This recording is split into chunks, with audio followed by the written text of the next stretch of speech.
Welcome, welcome. You listen to 360 Info. I'm your host, Antonio. What you do for yourself depends on what you think of yourself. And what you think of yourself depends on what you know of yourself.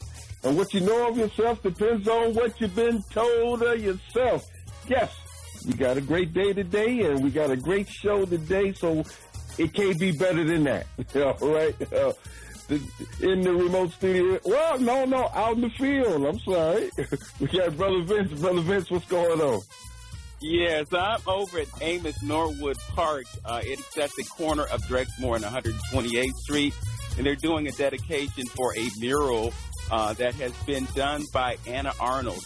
They are honoring a landscaper who is very intimate with this area, so they're going to honor the landscaper, and they are honoring African Americans here in the city of Cleveland with this great work of art. It's something that's being done by the East 128th Street Black Block Club Association, and they're honoring Lawrence Larry Francis Mono. And again, the artist is Anna Arnold. So again, a beautiful, beautiful day here in Cleveland. Great day to be alive, despite all the crazy that's going on in the world. And we have a very special guest that's going to give some context to exactly what's going on. So that's what's happening in this side of the world. Yes, great. Well, we got our resident doctor on today. I wanted to bring him back to kind of drive home and reiterate and kind of tease some of you guys who didn't get a chance to come out in August about this whole piece on who we are, what we are, and how important our state of consciousness and its relationship to our well-being psychologically, emotionally, spiritually, physically, and especially even physically, you know. So we got Dr. James Brown, our resident doctor, here on our 360 Info Network. It's always a pleasure to have him, and you guys got to get the DVDs. The DVDs are ready. $25. Give me a call, 323-6155, 323-6155, so I can get that and put that in your hands, because this is something that you want to keep in your library. And Dr. Brown, you know, with myself, started off the lecture, and he just knocked it out of the park. But before we get started into this whole consciousness piece, it's a very important time right now. We enter into that autumn equinox, and Doc is going to give us a couple minutes or 4 to 5 minutes on how we prepare ourselves and what we need to do and why this time is important. So welcome to 360 Info Network Radio, Dr. James Brown. Brother Lynn, it's always a pleasure to talk with you. It's always a fruitful conversation, and I really appreciate you giving me the platform. Yeah, one of the things that since we've been adopted into the Western way of thinking about life, about thinking about how we manage our lives and think about how we, go about our purpose in life, we don't really pay attention to the waxing and waning of different energies. We don't live our life in harmony with how the universe is moving. And so there's two basic forces in a universe. There's the principle of thermal energy, which is, either hot or cold. And then there's the moisture principle, which is, either cold or, it's either wet or dry. And the interaction of those two things, hot and cold and wet and dry, produces 4 primal energies. There's hot and wet, cold and wet, hot and dry, cold and dry. And what we call the seasons on Earth is actually the coming into play of these energies.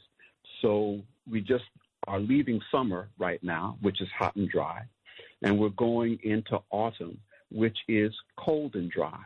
And then we're going to move into winter, which is cold and wet. And then we're going to move back into spring, which is hot and wet. These energies on the outside of us also are the same energies that are on the inside of us. And so as these energies are coming into play, living our life in harmony with these things means eating a certain kind of way, behaving a certain kind of way, so we're in harmony with the seasons. So as you know, during summertime, and it's warm and it's very sunny, and we love to be outside. We love hanging out with each other. We have our family reunions. We have our celebrations. We have the cookouts. We have the music festivals.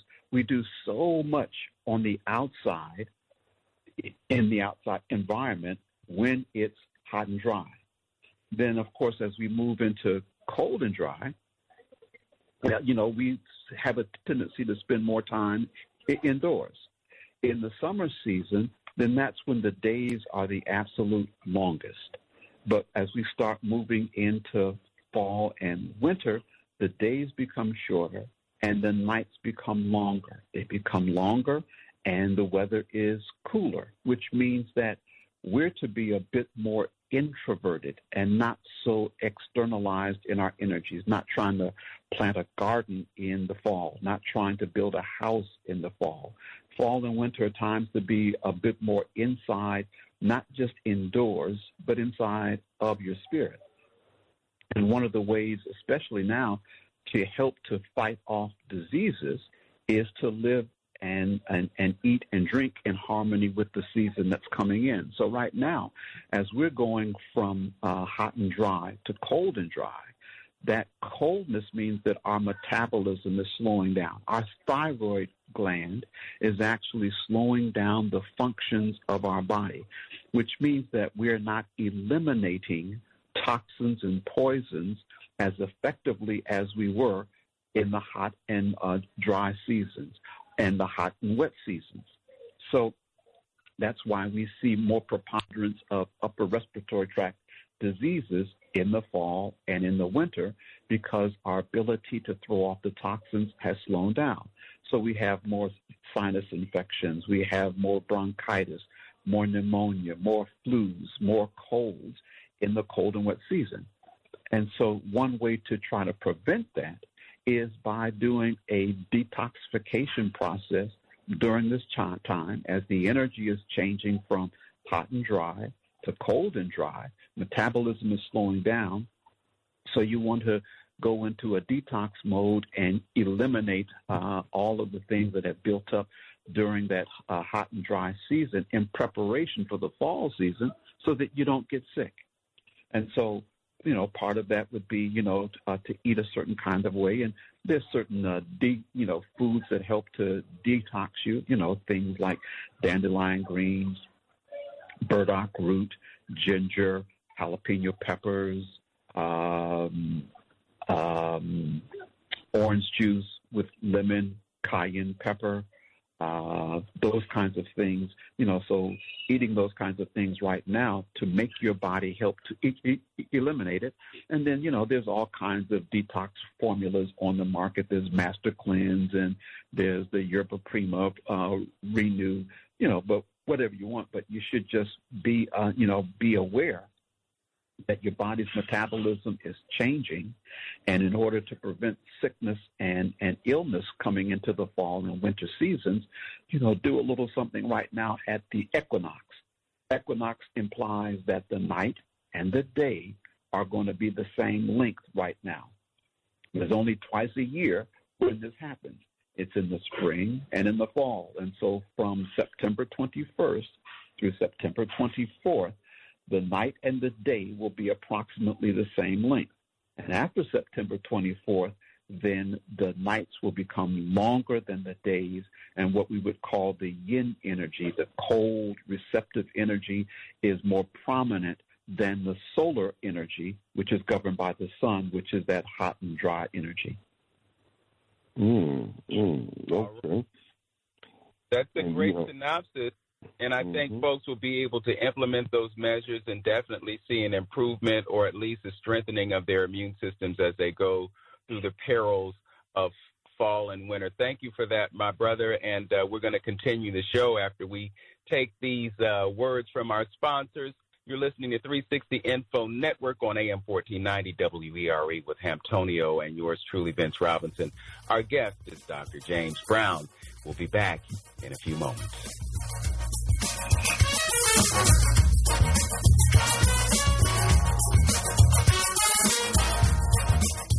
Hi, I am Frances Caldwell, Executive Director of the African American Museum, welcoming you to join us as we continue to rebuild, grow, develop, and help the community.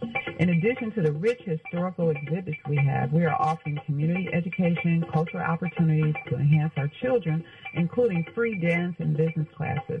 The African American Museum celebrates over 60 years as America's oldest independent Black museum. And as our founder, Ichabod Llewellyn, intended, we are heading for higher heights and renewed community education, history, and culture. You can contribute to the success of this valued institution by becoming a member. To make your $35 yearly membership pledge, Cash App $AAMCLE. For more information, please visit our website at aamcle.org or call 216-721-6555. Thank you for your support of Cleveland's African American Museum.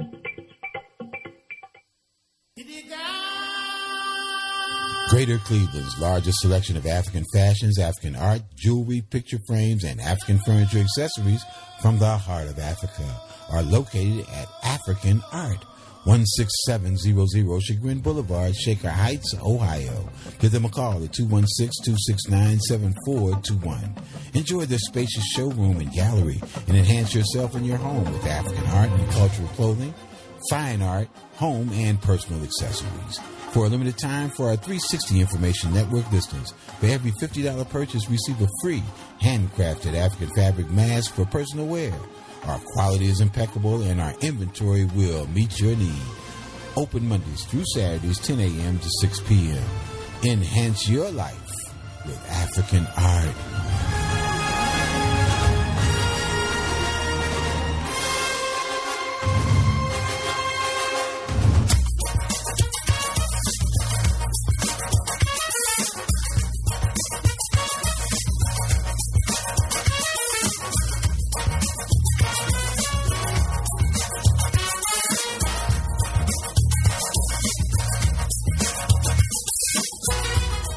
Welcome back to 360 Info Network with Antonio, Vince Robinson, and our guest, Dr. James Brown. Before time gets away from me, I just want to let you know about an upcoming concert at Larchmere Arts on Friday the 24th at 7 p.m. We're going to welcome Donnie Lene. She's going to have charcuterie and a new EP that she'll be debuting at Larchmere Arts next Friday. You can cash app CHASOULPOET for your reservations. And now, back to the show. Dr. Brown, we were talking about the transition from summer into fall, and you gave us some great recommendations. But we're going to tie this into the subject matter for today, and that is the relationship between consciousness and well-being. My brother Antonio, please phrase the question. Yes, and basically, what you're saying, Doc, a lot of things go on unbeknownst to the average person, when we talk about these alignments, we talk about these season changes, and, and it appears to be, at least in Eastern philosophy, something that they take, and what our ancestors take very, seriously on how they govern themselves, yearly, daily, and things like that. And during our lecture, we had in August, we talked about the importance of consciousness on how it relates to the planet and the energy and things around them. So basically, how even food is energy and how it affects the body. But, we tend to think about that in health as something external or something that you taking and dealing with, if you're dealing with a physical ailment or things like that. But people need to understand, too, that your level of consciousness, has to be fed as well to deal with a whole totality of healing the body. And what I mean by mental and spiritual realms of things have to be dealt with as well. How do we tie all that in, and how can we, maybe talk about how this level of consciousness, because I know the consciousness affect your reality and what you're thinking, but how does consciousness deal with your physiology? Again, right, just to call back to how we started this off is that, there's the Western mindset looking at the world from a certain perspective has taken over a great part of the world. So we see the world through the eyes of the Western man. And let's not forget, the Western man really had no civilization until he went south and east, when he went into Africa and Asia. And so when he was taught in Africa and Asia, they got some things right, but they were not taught completely. So we have this truncated vision of what reality is and how life is. So we actually have 7 bodies. We don't just have this physical body. We have 7 bodies. And the pertinent ones for this conversation would be the physical body, which is composed of atoms, molecules, cells, organs, tissues. And that's fed through what you eat and drink, through your food, through your beverages. Then next to that body is what the physicists of today would call your electromagnetic body. Some cultures would call it your pranic body, your raw force, your chi, or your astral body. But it's the electromagnetic energy that animates the cells, that animates all of the molecules and atoms in the body. It's the energy that manipulates the physical matter of what you would call your body.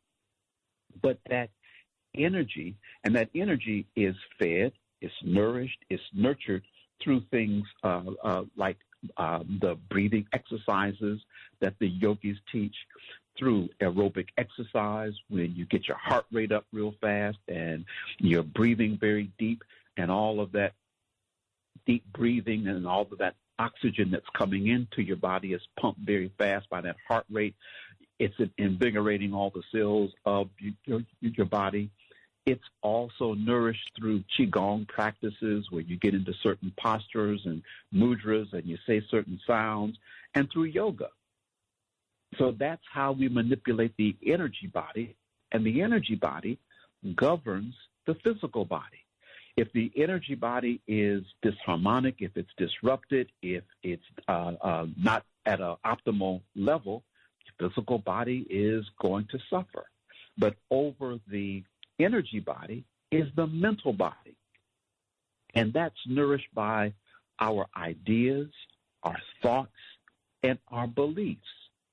So one of the things when we talk about, our attitudes and our opinions and our beliefs, we have to be very careful of those things that we entertain, that we call to be true, that we sincerely are convinced are accurate, because they're going to have an effect on the energy body, and the energy body is going to affect your physical body. And it's a simple way to just prove that to yourself, how your thoughts affect your energy and your body, is if you're, right hand dominant, just stretch out your right arm parallel to the ground, hold it stiff, and then think of a very, very powerful experience that you had that was of a negative nature. And then ask somebody to push on your right arm that you've extended. And you'll watch your right arm just go down like there's no strength at all, because that negative idea, that negative image that you have of that horrible event has devitalized you. And the counterpart is true. If you think of something that was a very powerful, positive experience, and they try to push that arm down, it's going to remain strong, showing the connection behind your thoughts, ideas, and opinions and beliefs, or your mental body controls your energy body, which controls your physical body. Dr. Brown, I'd like to interject right now, just based on what you shared with us, how powerful the impact of the media is on the psyche of people around the globe. Because as we have this conversation, there's a lot of fear that's prevalent, that's being fueled by the things that we're being told on radio, on television, on the signs that are over the freeway, over the billboards, and all this information out there. So I just want people to understand how important it is for them to have positive thoughts and not live in fear that can affect us in a physical way based on the relationship between our mental state and our physical state. Brother Vince, that's a whole show. You have said just a mouthful with just a few words. Don't forget, like I said before, the Western man had no real culture until they went to other parts of the world populated by ancient civilizations, the civilizations of Sumer, of Kemet, of pre-dynastic China, of the Dravidian Empire in the Harappa Valley of southern India. They had no culture until they went and met these people and were educated by those people. Now, they understand just what you said. They understand the power of images and words and how it can affect people. We have lost the complete, in-depth understanding of that. So we will entertain what others tell us about ourselves, about the world, about what's going on. And, my rule of thumb is if something is trying to make you feel afraid, turn away from it because it's purposeful. It is not by accident that this fear-mongering for whatever is going on, fear of, quote-unquote terrorism, after 9/11, which is celebrated 20 years of war, every brown person who had a turban, every brown person who had an Arabic name, was, quote-unquote, a threat to us. And they got a chance to feel what it was like to be black in America because they were made black people then. Then there's the fear, of COVID-19. There's the fear of Mexicans coming across the border. There's the fear of Haitians coming across the border. There's the fear that, climate change and the whole world's going to turn topsy-turvy and we're going to run out of water. Fear, fear, fear, wherever you go. And the images associated with fear. And that will devitalize you instead of understanding that within us we have tremendous, tremendous power that we are not tapping into because we don't know who truly we are and what we are. You know what, Doc? See, and that leads me to, back to discussion that we had during the lecture and something I brought out as something as far as the case studies is concerned. And this is how important I think, too, that our listeners need to know about our level of consciousness, which therefore bring forth our reality. Being in a Eurocentric state of mind and an environment, it's going to dictate a certain type of physical reality to you because just by the way of your thinking being placed in this environment. And the case in point I made when we talked about multiple cases in psychology of multiple personalities, and one of the sub-personalities had a allergic reaction to orange juice. Okay. Now, when this was a person that had a case study of 2 or 3 personalities. But when they got into the sub-personality of, Johnny, which was allergic to orange juice, they broke out in hives and all over their body. But when they changed personalities into another state of consciousness, the hives went away. So therefore, what I tried to drive home was what our listeners need to understand then, your state of consciousness has a direct effect on your immune system. And, could have, between your immune system being strong or weak based on the level of consciousness that you have. So therefore, how illness could exacerbate, could be a bigger problem than necessary, especially when the times that we're in right now, based on the type of consciousness you have. And in closing with that remark, going back to what Professor Bello was talking about in dealing with languages, and I'm thinking about everything that is imposed on us on a Western type of thought pattern, then if you absorb that type of consciousness and reality, what Dr. Amos Wilson was trying to say, your physical body has adapted to whatever that reality is in that state of mind. So just like those two personalities, because they have known that your physical body can change as well when you go into these sub-personalities, your physical body changes at that particular point to adapt that particular personality. That's what the case studies have said. So that, I know that's a mouthful, but that is very interesting to how, your body can change, just your state of consciousness can change and deal with your immune system. It's not just interesting, it's factual. It's a reality. And I'll just piggyback onto your point because it's a very, very important point. And that is, there have been psychology studies where you hypnotize a person and you can give them water, but you're telling them that it's vodka.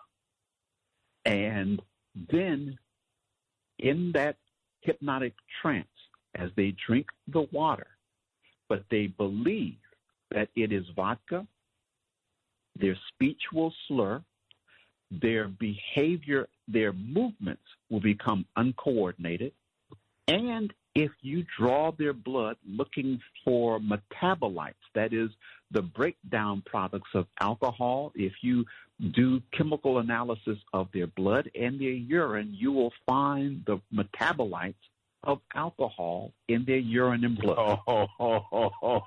You got to be kidding me, Doc.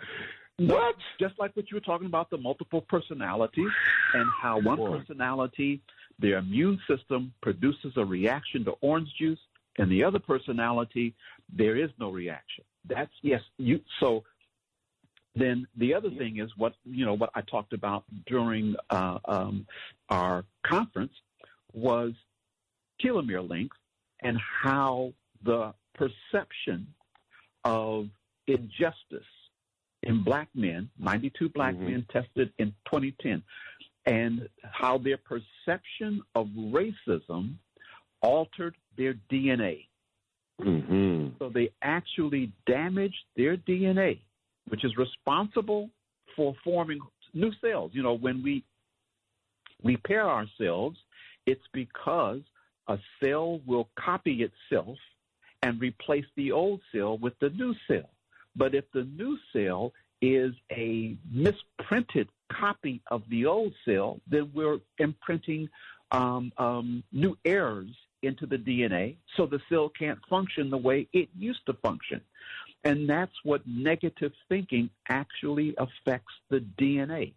And that's why, in the Christian course, what they taught was what the Messiah taught was, as a man thinketh, so he is. That is true on the physiological, on the atomic, on the subatomic level. Just what you were saying, the consciousness energy will affect the matter that it is related to. And that's what I tried to show when we were doing the demonstration of cymatics, putting the sand on the flat plate and then vibrating it, and how every vibrational frequency produced a different pattern in the sand.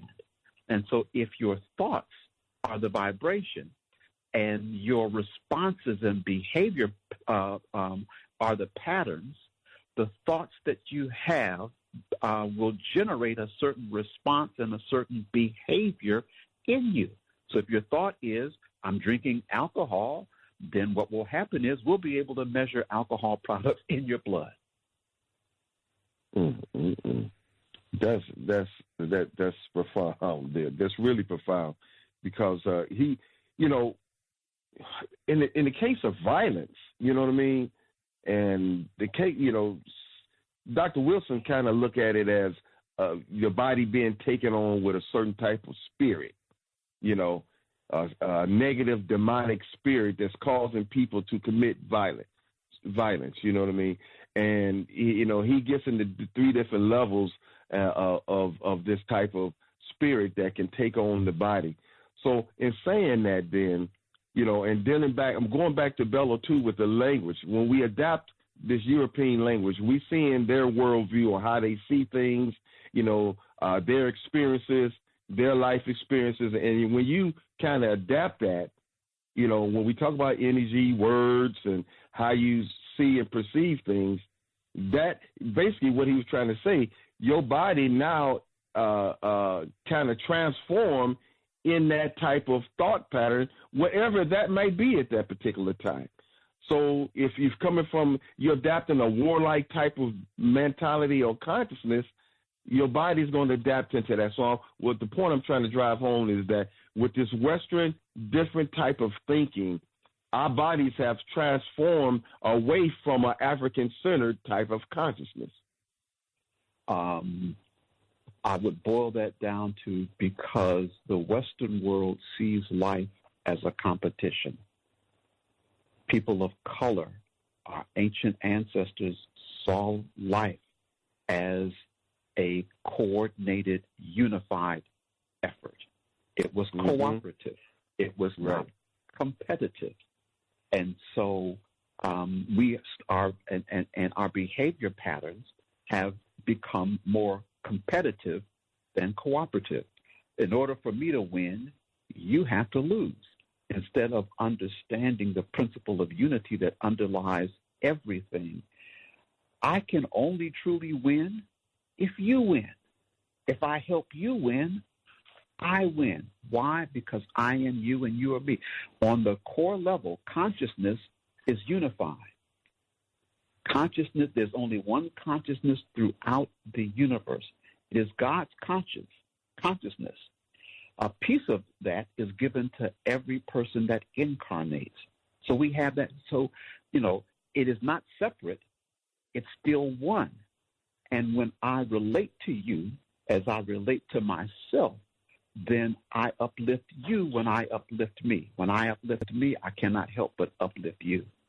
Well, real quick then, Doc, then is that the tie-in with a culture and consciousness, because it kind of feeds the consciousness on kind of direction, this unified effort on where you're trying to go, the culture? Absolutely.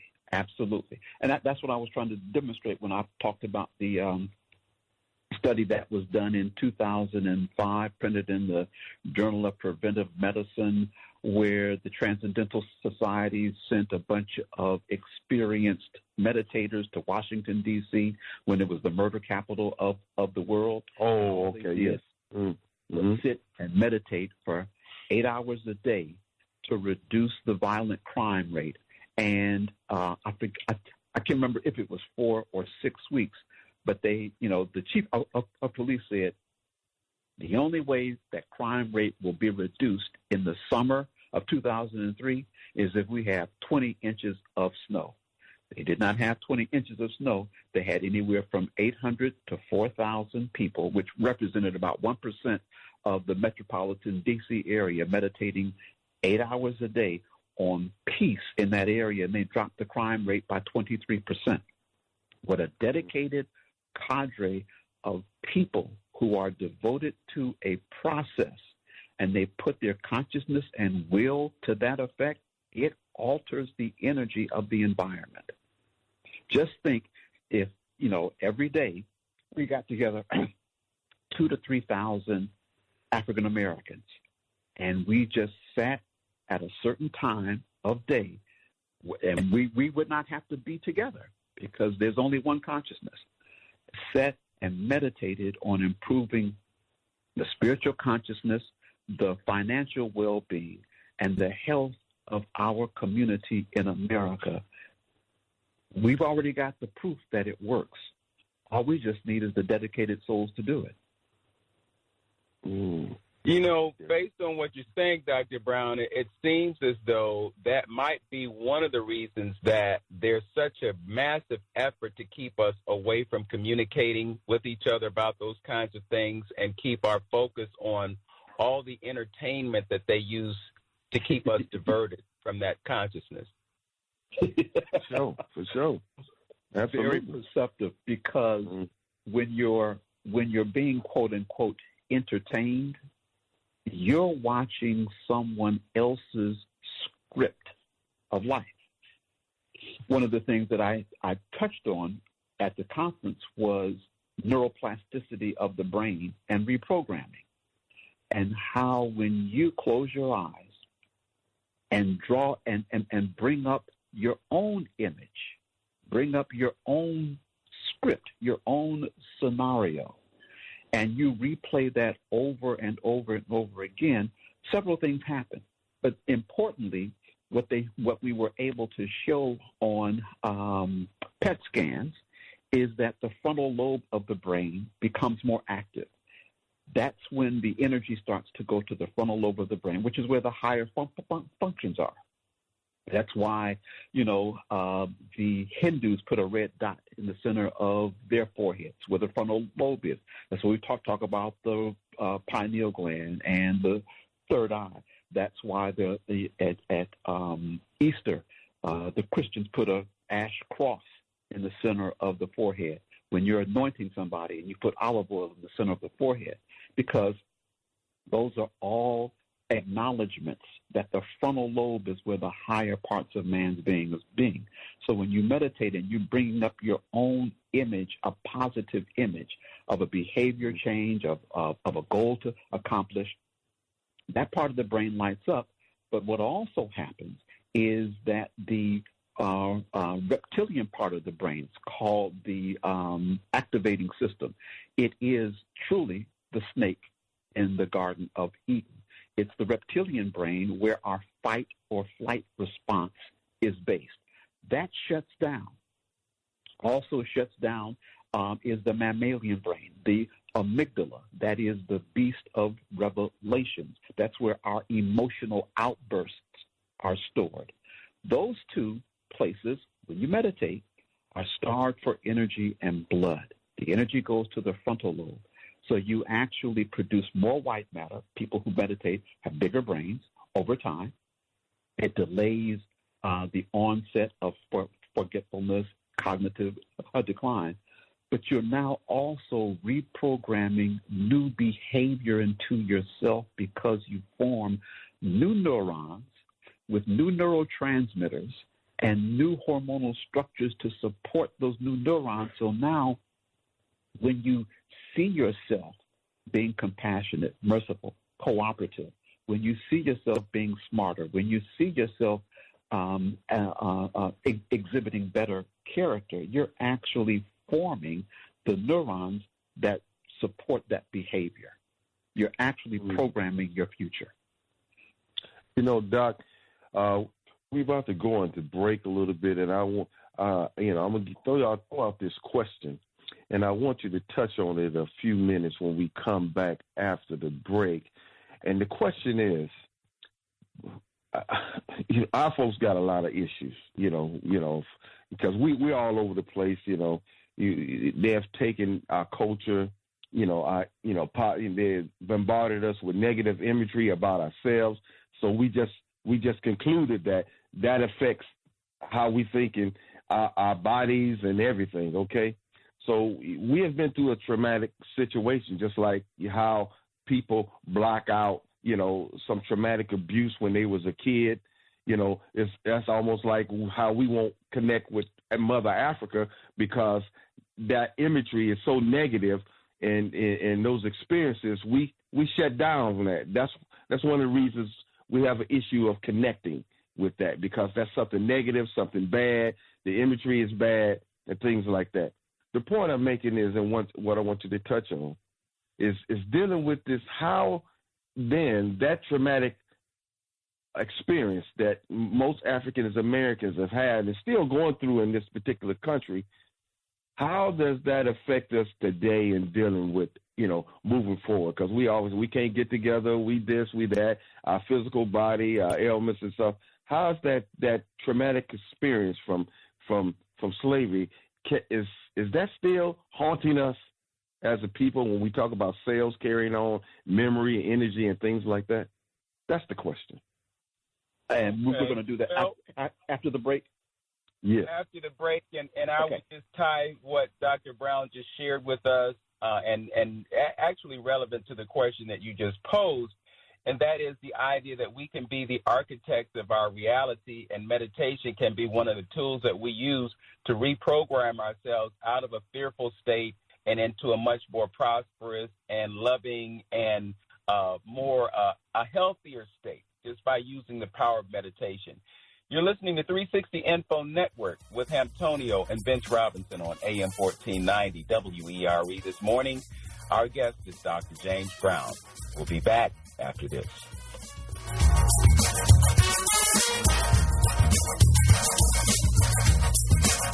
Hi, I am Frances Caldwell, Executive Director of the African American Museum, welcoming you to join us as we continue to rebuild, grow, develop, and help the community.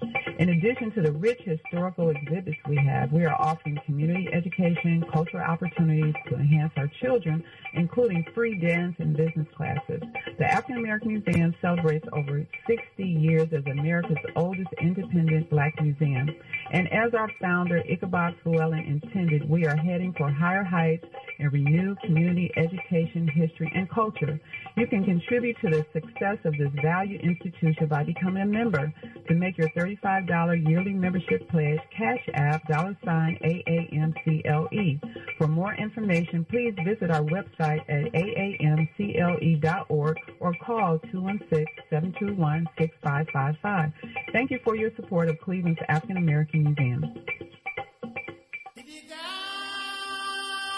Greater Cleveland's largest selection of African fashions, African art, jewelry, picture frames, and African furniture accessories from the heart of Africa are located at African Art, 16700 Chagrin Boulevard, Shaker Heights, Ohio. Give them a call at 216-269-7421. Enjoy their spacious showroom and gallery and enhance yourself in your home with African art and cultural clothing, fine art, home, and personal accessories. For a limited time, for our 360 Information Network listeners, for every $50 purchase, receive a free handcrafted African fabric mask for personal wear. Our quality is impeccable, and our inventory will meet your need. Open Mondays through Saturdays, 10 a.m. to 6 p.m. Enhance your life with African art.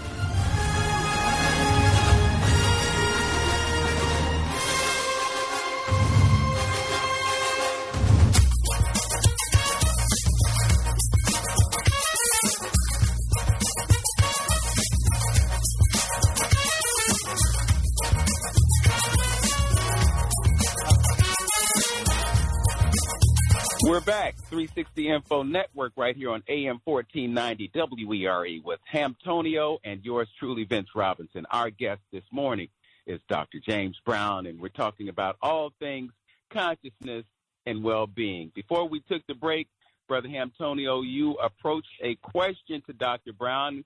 Rephrase the question, and we'll jump right back into it.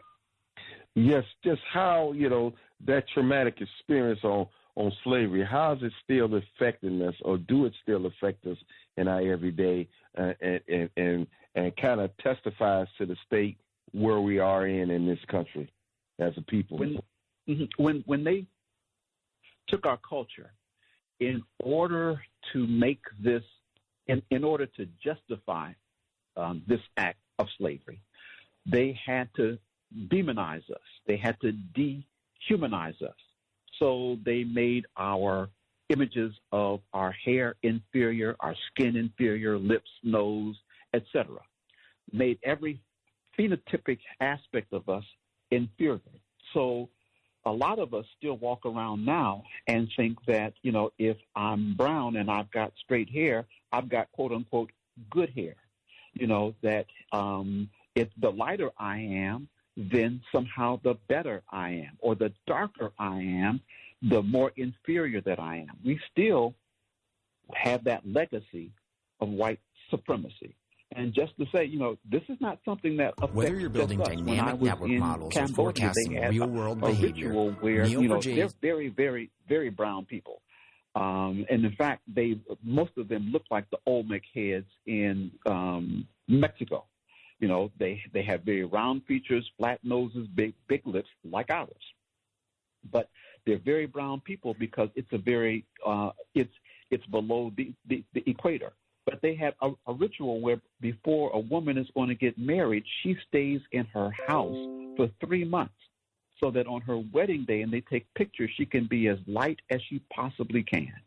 So this kind of colorism has affected the entire world.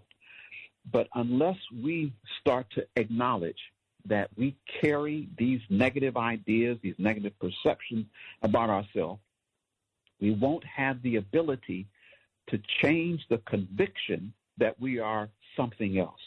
And that's what's important, because conviction, it's like what we were talking about, if you drink the vodka, if you drink the water, but you're convinced that it's vodka, it will behave in your system as vodka. Conviction is a very powerful thing. So once you realize that we are holding these opinions, these negative perceptions about ourselves, these negative perceptions about our brethren in the homeland, these negative perceptions about the diaspora, how Haiti is the poorest country in the Western hemisphere, and Dr. Bella told us, oh no, we've got all sorts of minerals there that private corporations are mining and taking back to Europe. It's not a poor country. It is an exploited country. But we have to really use this ability that we have of neuroplasticity and learn really how to be skillful meditators and reprogram our behavior patterns. Recognize that we truly, because every scripture, whatever religion it is, has the understanding that we are children of God. If God is our Father and is omnipotent, omniscient, and omnipresent, don't we have the same qualities? Don't we have the same characteristics as a drop of water, as a drop of ocean, as the ocean? We may not have the same quantity, but we have the same quality.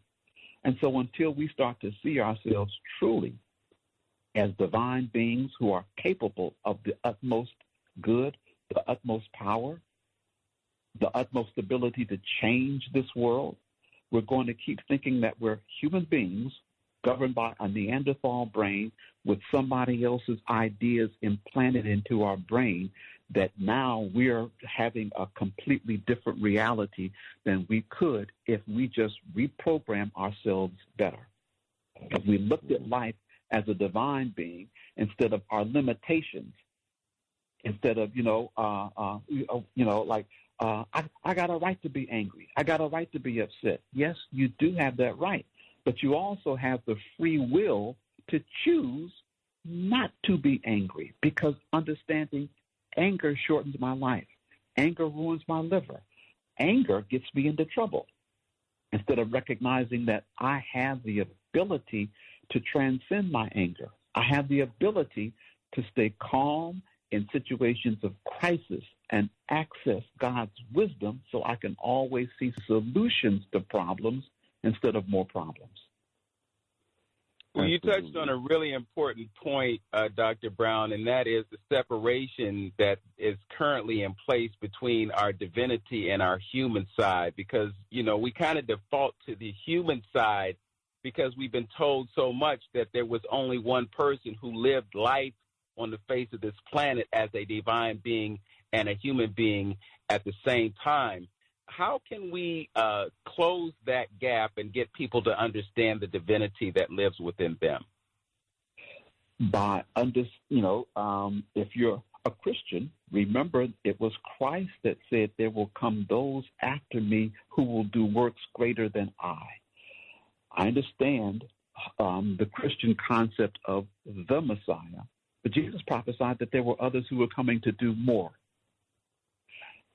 Other references, whether it's Buddhism, whether it's African spirituality, we understand that we are our own Savior, not as a human, but once we grow into our divinity, once we grow into what God put us here to do, become a vehicle for God to speak through, operate through, and live life through, and enjoy its creation.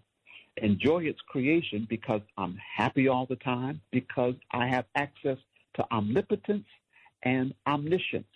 I have the ability and I have the know-how. understanding that those are my inheritance from my divine father and mother. Put it that way. God is neither male nor female. God is it.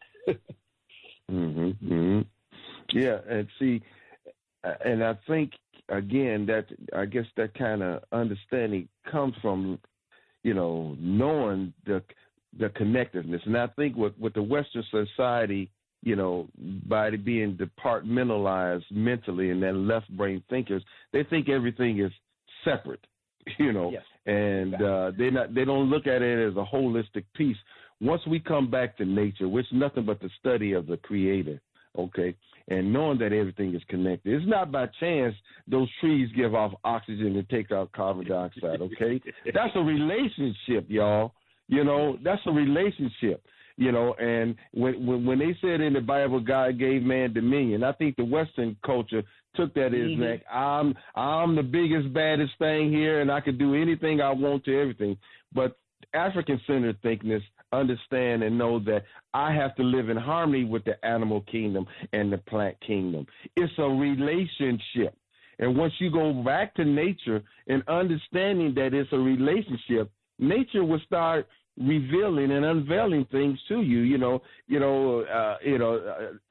In Fiducia, you talked about talking to the planet, giving gratitude.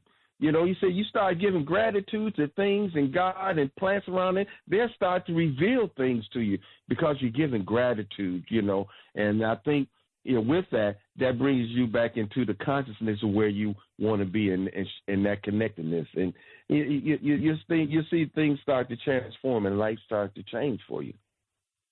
That's the unity that you're talking about, which is a divine principle. These relationships are systems that have multiple parts, but they all work together for the good of one. It's like we have multiple organ systems. We got a circulatory system, a neurological system, a GI system, a cardiovascular, but they're all working together for this one body. And we are multiple bodies on this planet, but we are no more than like cells in an organ. And each one of us has a function, and the function isn't to go your own way. That's cancer. The function is, what's the purpose of this organ, and how do I align my purpose to that purpose so that we all are happy. We all have enough.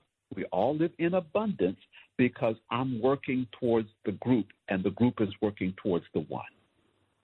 That's a great thought to end our show on today, the interdependence that creates the unity that allows all of us to prosper. Dr. James Brown, it's been a pleasure to have you on the air this morning, and we look forward to future conversations. Don't forget, we're going to be entering fall. You want to switch things up as we enter this season, and we retain our harmony with nature. You're listening to 360 Info Network right here on AM 1490 WERE. Just a few close reminders. If you want to get a copy of the DVD of the conference that we spoke of earlier, you can call up Brother Hamptoni at 323-6155. That's 216-323-6155. Also, just a quick, gentle reminder, we're going to be doing a concert at Larchmere Arts on Friday, this coming Friday, the 24th at 7 p.m. with recording artist Donnie Lene. Hamptoni, you wanted to get something in real quick? We got about... Yeah, no problem. Yeah, just call me up if you want to get a copy. You want this for your library. Appreciate you. Okay. Yeah, definitely want to get that. It's reference material that you can go back to over and over again and get something new every time you listen. With that, we'd like to thank our engineer for hooking us up today, and thank you for listening. Know yourself, love yourself, be yourself, make today a great day. Peace. Peace.